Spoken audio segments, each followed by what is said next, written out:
The government is investing in the development of ultra-low carbon vehicles as a way of bringing down emissions from transport in the United Kingdom. This includes a £250 million scheme to deliver a green motoring transformation.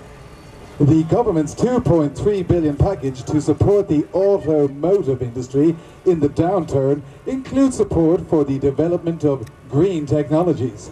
Whilst it may take some years before we see low-carbon vehicles being used on a large scale, over the long term, these vehicles have the potential to provide the dominant form of road transport and will enable us to move to a radically lower carbon transport system. In the meantime, the government is encouraging the use of biofuels as an immediately available green alternative to fossil fuels for the transport sector. Already the renewable transport fuel obligation ensures that more than 3% of all petrol and diesel at the pump comes from biofuels, whilst the government shares the EU target for 10% to come from biofuels by year 2020, with appropriate environmental safeguards as recommended by the Gallagher Review. The government believes these policies are a much more effective way of retaining public support for the move to a low-carbon economy compared to, for instance, unnecessary antagonism of the motoring public.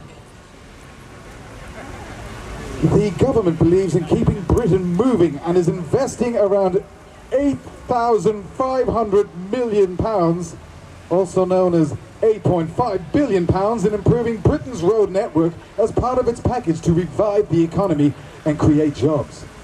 Failure to do this would damage the economy and threaten to stifle economic recovery. Meanwhile, the government is bringing down the speed limit on single carriage roads from 60 miles per hour to 50 miles per hour, which will save carbon as well as lives. The government does not believe in a new ultra-strict national speed limit for all roads. That would be expensive to enforce and simply antagonize the motoring public. The government believes we can retain all the advantages and conveniences of the great motor car economy and still achieve our environmental goal of substantially reduced carbon emissions. Good evening, Your Majesty, Mr. Speaker. It's a pleasure to be speaking in my hometown of London about the issue of a 55 mile/hour speed limit as an alternative to building 1 more square inch of tarmac. A bit more horizontal. Okay.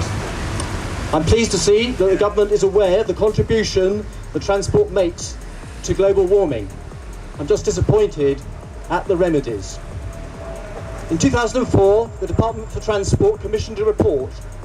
It asked a combination of University College London and Halcro, what does a low carbon transport system look like? And the defining element was a 50, not a 55, a 50 or 80k speed limit. The Environmental Audit Committee, a select committee held in the building over there, heard the same evidence. They were shocked and stunned and a bit worried about how to report back to the government. They collected their thoughts and they said 2 things. By imposing a 50 mile/hour speed limit on the motorways, the general public would learn very quickly the seriousness of the challenge of climate change. The second thing they said was the government cannot forever avoid the issue of climate change. They mustn't be running scared of tabloid headlines. The Department for Transport response was, as the government has said, this would be too expensive. Too expensive means costing the value of a minute to a businessman in a car whose journey was extended by a couple of minutes because he had to reduce his speed to 50 or 60 from what he was hoping would be a 70 mile/hour journey. That was the limit of their economic assessment. What they left out was the real cost of oil that suddenly escalated, the cost of a ton of carbon that was certainly much too small and is going to go up, It took no account whatsoever of the knock-on effects. Ladies and gentlemen, members of Parliament, we're not going to achieve anything in terms of climate change without harnessing virtuous circles. Luckily for us, the transport system is just that. It's a system. If you change one thing, you will have knock-on effects. And a 55 or 50 mile an hour speed limit will have knock-on effects. There will be modal change. There will be people using trains without a high-speed network. There will be people using buses that will overtake the cars instead of being overtaken by the cars. There will be people using their feet and bicycles because it's much more friendly when the cars are going slower.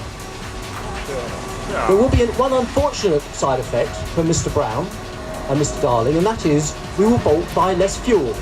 Less fuel means less fuel tax.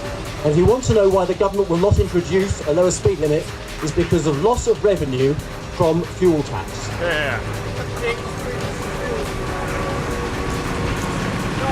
The Department for Transport actually came to their senses. Last year, at the Lower Carbon Vehicle Partnership Conference, a spokesman of the Department for Transport said, yes, a lower speed limit is actually a necessity, but it is politically impossible.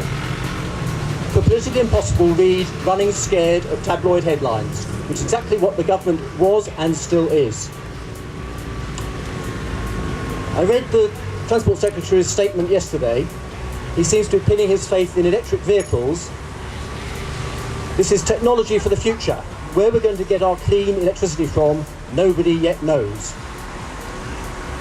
So, government spokesman, we're talking about a change which is free. You don't have to spend any money on it. It's absolutely fair. Everybody would benefit equally or suffer equally. It requires no technological change whatsoever. And it will reduce carbon stock tomorrow. We're not talking about the flow of carbon in 10, 20 or 30 years' time. We're talking about reductions tomorrow. A 55 mile speed limit is as close to a magic bullet we will find in climate policy. It will have an immediate and beneficial effect and effects. If that is true, there's only one conclusion I can reach. Either I'm mad or they are.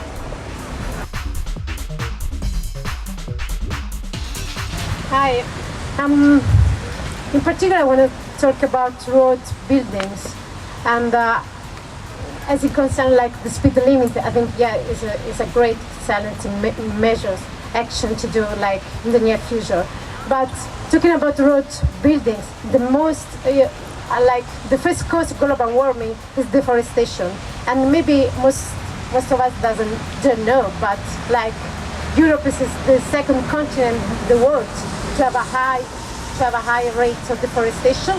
That means that we have like less natural resources, and building up roads means taking land off for other uses, like for food and production. So that's like our basic needs. And but this is always like put aside with other like necessities or needs, in particular for transport. And I think the other thing is very important, is like to increase public transport with renewable energies, because technology is already there. It needs money, and those money they're already there outside. And I think we need really a radical change in this kind of vehicles, and also in the urban planning, because population size is increasing and it's going to increase even more. And we can't just expect people just get only public transport. We also need like to define different kind of cities with jobs to place.